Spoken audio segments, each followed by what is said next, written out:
Assalamualaikum warahmatullahi wabarakatuh.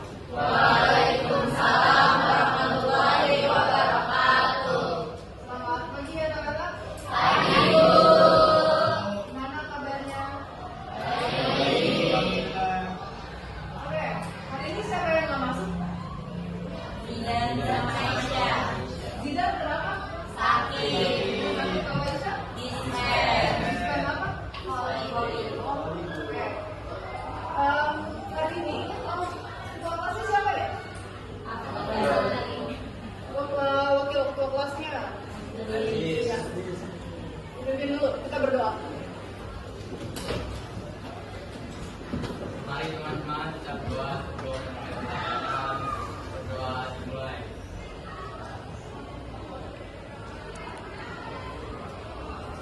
Doa selesai. Memberitalah Assalamualaikum warahmatullahi wabarakatuh. Waalaikumsalam warahmatullahi wabarakatuh. Oke, anak-anak. Hari ini kita masuk bab 2. Judulnya permasalahan sosial dalam masyarakat. Bisa kalian buka di buku paket bab 2. Kalau di buku paket judulnya masalah sosial akibat pengelompokan sosial.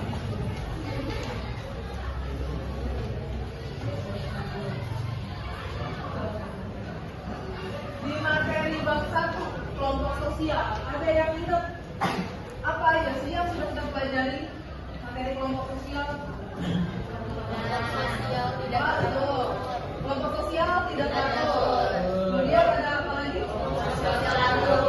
Kalau kelompok sosial tidak teratur itu ada apa aja? Ada 3. Ada kerumunan, massa, dan kulit. Kalian sudah bisa membedakan situasinya. Dan kerumunan itu yang seperti apa? Massa, kulit. Nah, setelah kelompok sosial tidak teratur, ada kelompok sosial teratur.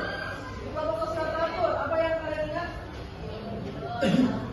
Ada yang grup, membership group, tuh ada membership group sama referensi.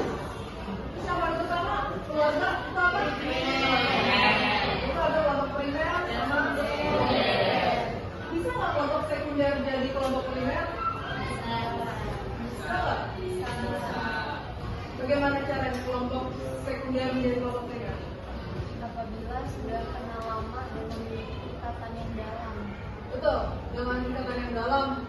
Karena primer itu hanya keluarga. Gak bisa tuh kalian misalnya karena grup band sudah lama legend kalian masukkan ke dalam kelompok primer. Tidak. Walaupun ciri-cirinya adalah abadi, tapi dia tidak masuk ke dalam primer karena primer salah satu cirinya adalah adanya ikatan darah. Makanya kalau kelompok primer dia lebih sakral dibanding kelompok-kelompok yang tadi kalian sebutkan, grup, outgroup, kelompok sekunder, referensi, sama mahasiswa. Jadi kalau sekunder menjadi primer hanya dengan cara pernikahan. Hari ini masalah sosial dengan pengelompokan itu muncullah masalah sosial. Kalau kalian lihat di gambar, ini gambar apa ya? Kelompok vandalisme. Kelompok vandalisme itu mana?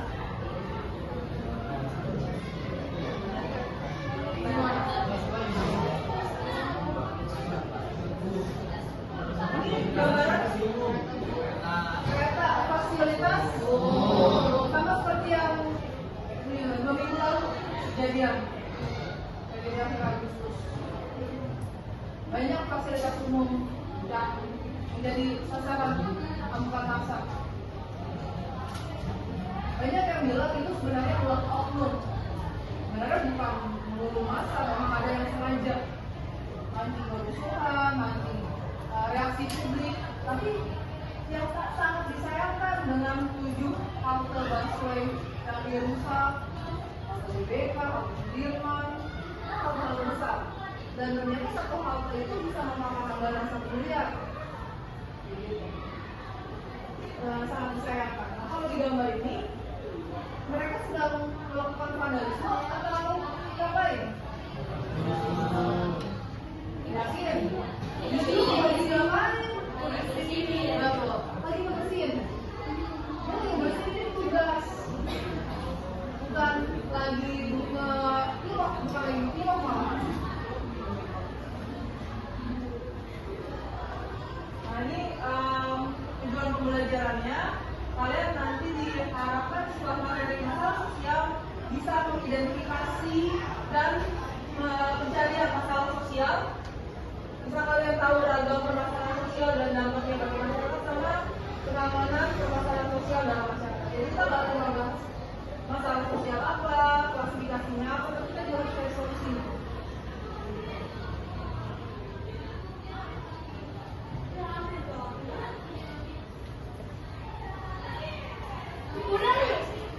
Ini materinya, kita mulai dari awal. Definisi permasalahan sosial. Satu orang tolong dibaca. Siapa yang mau baca? Ya, silakan. Femi. Permasalahan sosial merupakan ilmu yang mempelajari hubungan atau interaksi sosial manusia dalam masyarakat, proses sosial, struktur sosial, dan perubahan sosial dalam masyarakat. Di sini kan dibilang mempelajari ilmu yang mempelajari hubungan atau interaksi sosial manusia dalam masyarakat. Definisi permasalahan sosial. Di sini dibilang ilmu yang mempelajari hubungan atau interaksi sosial manusia dalam masyarakat. Nah, hasil dari interaksi sosial masyarakat itu ada dua, positif sama negatif. Kalau positif, dia bentuknya kerjasama, gotong royong, ada diskusi, itu hasil interaksi yang positif. Kalau interaksi yang negatif, dia hasilnya adalah apa? Bisa konflik, bisa perpecahan, bahkan bisa terjadi tawuran. Kayak gitu. Itu hasil dari interaksi masyarakat. Ada proses sosial, kemudian struktur sosial. Struktur itu membahas tentang kelas. Ada kelas atas, kelas menengah, kelas bawah. Masyarakat dikelompok-kelompokkan. Kelompok atas, kelompok menengah, kelompok bawah. Ada juga masyarakat yang tidak dikelompokkan, tidak dimasukkan ke kelas manapun. Dia di belakang enggak, bawah apa lagi.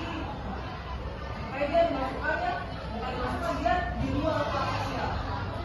Ada yang tahu? Dia nggak masuk kelas manapun.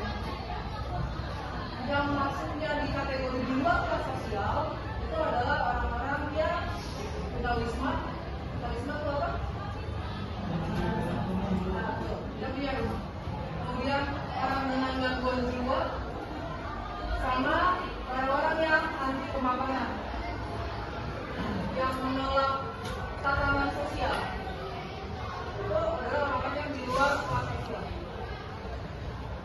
Kemudian ada ukuran-ukuran sosiologis terhadap permasalahan sosial. Jadi kita nggak bisa bilang semua hal itu adalah masalah sosial, bukan bilang viral, bukan bilang ramai. Jadi itu bukan masalah sosial, masalah pribadi.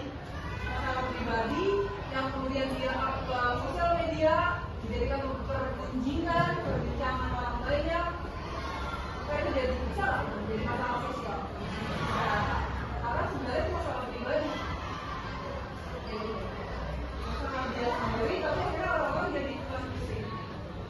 Ukuran sosiologis yang pertama, terdapat kriteria utama. Iya benar, ini kita bisa masukkan ke dalam kategori masalah sosial. Yang kalian tahu ada apa aja sih masalah sosial? Masalah apa aja?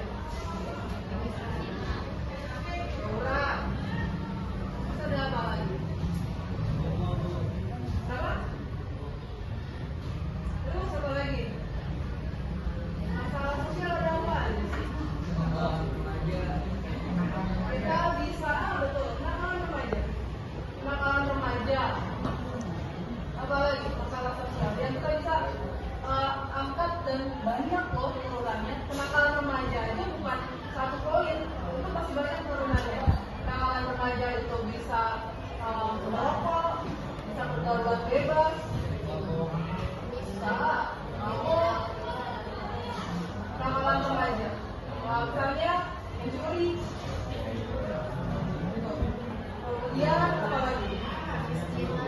Betul. Nah, kemiskinan itu dia punya turunan juga. Kemiskinan itu ada kemiskinan musiman, dan yang ada kemiskinan struktural, miskin karena memang dibuat. Ada kemiskinan karena budaya malas, budaya suka khayal, budaya judi. Jadi kita bahas satu masalah sosial punya turunan. Terdapat kriteria utama. Terus yang kedua, terdapat sumber-sumber masalah.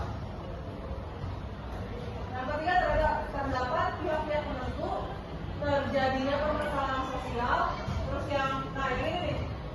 Yang keempat, terdapat manifest social problem dan latent social problem. Ini dua hal yang berbeda. Masalah pakai bahasa Indonesia-nya ya. Masalah manifest sama laten. Manifest itu nyata, orang tahu, sadar, ngakuin. Itu manifest. Tapi kalau laten, orang tuh suka nggak nyadar, bahkan nggak ngakuin. Oh iya, itu gak ada masalah. Padahal itu ada di tengah-tengah. Contohnya adalah kalau yang masalah manifest, orang nyata tahu, yang tadi kalian sebutkan misalnya tentang kemiskinan, mungkin tentang pandemi, itu masalah sosial, pandemi COVID-19. Tapi kalau yang masalah latennya, itu sesuatu yang tidak disadari, kayak efek globalisasi, pemanasan global, yang kayak gitu jadi masuknya ke masalah laten. Lembaga pendidikan itu kan nyata, manifest. Lembaga pendidikan juga punya dua kaki, manifest sama laten. Manifest, kalian di sekolah enggak? Enggak, biar kalian tertata, punya etika, memudahkan kalian untuk mendapatkan pekerjaan, itu manifest, orang ngakuin, nyata. Tapi ada latennya, kaki yang satunya lagi, apa? Latennya dari pendidikan. Latennya dari pendidikan adalah menunda usia pernikahan. Jadi kalau misalnya kalian dari sekolahin, dan kalian lihat kanan kiri kalian, dengan orang-orang zaman dulu, usia studi kalian bukan lagi belajar, bukan lagi sekolah, dan didewasakan oleh keadaan. Manifest dan laten. Nah, ini yang tadi di awal. Klasifikasi permasalahan sosial berdasarkan sumber-sumbernya. Kemiskinan, ekonomi. Terus, kembali biologi. Ada biologi. Tadi kayak misalnya masalah pandemi. Terus yang ini kalian baca apa? Kebudayaan. Masalah kebudayaan. Terus menjadi masalah sosial. Terus yang tadi psikologi kebudayaan itu kayak yang sekarang Brandwood, terus apa lagi istilahnya tuh? Oh, yang anomali itu masuk ke masalah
punya ya ada bilang bawahnya neighborhood itu di sebegitu dibayar mahalnya ya sebenarnya sama upahnya para pekerja Indonesia. Tadi di beliau sendiri bilang buruh-buruh dengan tenaga murah itu yang terjadi di Indonesia. Nah kalian sebagai generasi muda itu udah lama loh, udah lama, dan itu masih berlaku sampai sekarang. Jangan sampai kalian dijajah, menjadikan modal baru. Jadi secara ekonomi kalian adalah pemilik diri, tapi kalian yang dijajah. Bukan lagi sama tadi, ini kita lagi bahasnya asing. Dan satu lagi, asing. Itu yang menjajah Indonesia. Jadi kalian, kualitas diri kalian. Orang pintar di Indonesia banyak. Yang nggak ada apa? Orang yang mau kerja, yang bisa kerja. Pertama itu wawancara. Gimana sih tips-tips untuk menghadapi ini buat generasi muda bekerja, untuk semangat hidup? Ya, kamu kalau sudah lulus kerja, jangan aja juga. Kamu cari pengalaman dulu, kerja dulu. Kalau kamu kerjanya itu, cari lawyer besar, kamu kerja di kantor lawyer. Cari pengalaman dulu,